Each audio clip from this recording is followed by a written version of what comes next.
परिवार वाले भी होंगे और बाहर से कई मेहमान भी जुड़ेंगे जो छांगुर के हर राज को बेपर्दा करेंगे।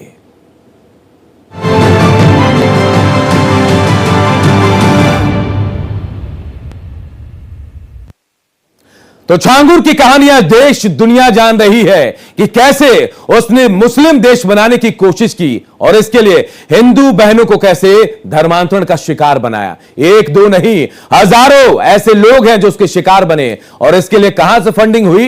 विदेशों से। जी हां, इसके लिए विदेशों से फंडिंग आई। 40 से ज्यादा ऐसे मुस्लिम देश थे जो छांगुर के पास पैसे भेज रहे थे और 40 से ज्यादा बार वो इन देशों में भी गया। लेकिन आज हर वो राज खुलेगा कि छांगुर कैसे अपना ये जाल बना रहा था, कैसे धर्मांतरण का शिकार हमारे हिंदू भाई बहनों को कर रहा था।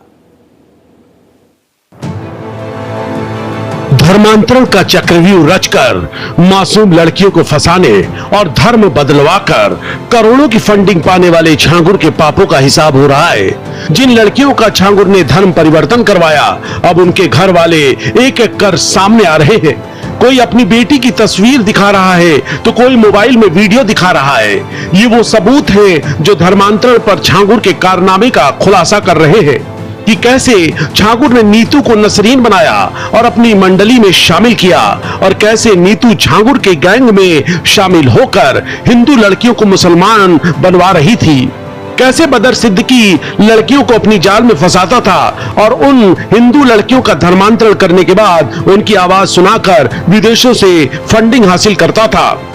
इसने अपना नाम राहुल चौधरी बताया था और जब मेरी इससे बात हो रही थी, 1 महीने बात हुई, उसके बाद मिलना जुलना कंटिन्यू रहा। जब शादी के लिए मैंने बोला ठीक है, तो फिर मैं अपनी मम्मी को इसके वहां पे लेके जाने के बाद इसने घर पे ये लेके नहीं गया मुझे। एक ऑफिस था, उसमें बैठा के बात करी इसकी मम्मी और छोटा भाई था। तो उसमें वहां जाके मुझे पता चलता है कि ये हिंदू नहीं है, मुसलमान है। उसका नाम अमित था, उसका असली नाम था अबू आमिर अंसारी। उसने अपने आप को अमित इंट्रोड्यूस किया था और अमित की पूरी फैमिली मुझसे मिली थी। उसकी पूरी फैमिली हिंदू इंट्रोड्यूस करके मिली थी मुझसे। छांगुर पीर बाबा से मेरी वर्ष 2019 में मुलाकात हुई थी चांदौलिया दरगाह में, जहाँ पे मैं गई थी। वहाँ का माहौल ही बड़ा अजीब था। वहाँ सिर्फ महिलाएं थी, उनका ब्रेन वॉश किया जा रहा था, उनको डाइवर्ट किया जा रहा था। क्योंकि मैं इस परिवार के बीच में रही हूँ, तो ये जो रेट लिस्ट आप देख रहे हैं जारी हुई है, ये रेट लिस्ट मुझे वहीं से पता चली थी कि कैसे रेट तय होता है।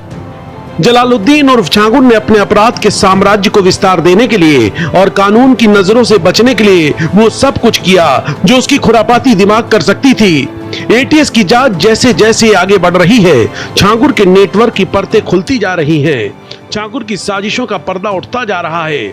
छांगुर की शातिराना चालें सामने आती जा रही हैं। छांगुर का दिमाग इतना शातिर था कि उसने पूरा जाल ऐसा फैला रखा था कि उसकी कोई भी चाल कानून की नजर में ना आने पाए।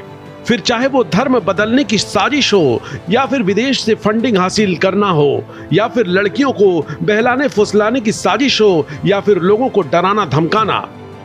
जो छांगुर के गुर्गे हैं और जिन लोगों ने एजेंट है, जिन लोगों ने हिंदू बनकर बातचीत की, उनके घर में छोड़ रखा पुलिस वालों ने एक 10 रुपए के स्टाम्प के ऊपर। और आप पहले खबरों में सुन ही चुके हैं इनकी वारदात। मैं वही पीड़िता हूँ जिसका बलात्कार गांव घाना खंडी के अंदर फरमान जो है उसने किया, जो इनका चाचा है, और अपने दोस्तों के साथ मिलकर सिगरेटों से मुझे जलाया गया। मैं वही पीड़िता हूँ जो सऊदी तक, जहाँ सऊदी से लेके इनकी सहारनपुर तक इनकी हवानियत सऊदी से लेके सहारनपुर घाना खंडी तक खत्म नहीं हुई। वो जानता था कि सब कुछ आम अपराधी की तरह किया जाता रहेगा तो कानून के हाथ उस तक पहुंच जाएंगे, इसलिए कोर्ट का ऐसा जाल रचा जिसमें वो भोले भाले लोगों को फंसाकर अपराध की दुनिया में मदमस्त रहने लगा। लेकिन छांगुर आखिर कब तक खैर मनाता? उसके पापों का घड़ा भर चुका था और फिर यूपी के बलरामपुर के उतरौला में ताजुद्दीन बुटीक की आड़ में चल रहे धर्मांतरण की दुकान पर ईडी ने छापा मारा, जहां मिले दस्तावेजों ने छांगुर के अधर्म लोक की पूरी कुंडली खोल कर रख दी। लेकिन छांगुर ने अपना नेटवर्क इतना बड़ा कर लिया था कि हर रोज छांगुर के नेटवर्क को लेकर नए नए खुलासे हो रहे हैं। Bureau report, Bharat express. तो देखिए, ये छांगुर था जो खुद को पीर कहलवाता था, लेकिन सच्चाई में क्या निकला ये आप सब जानते हैं।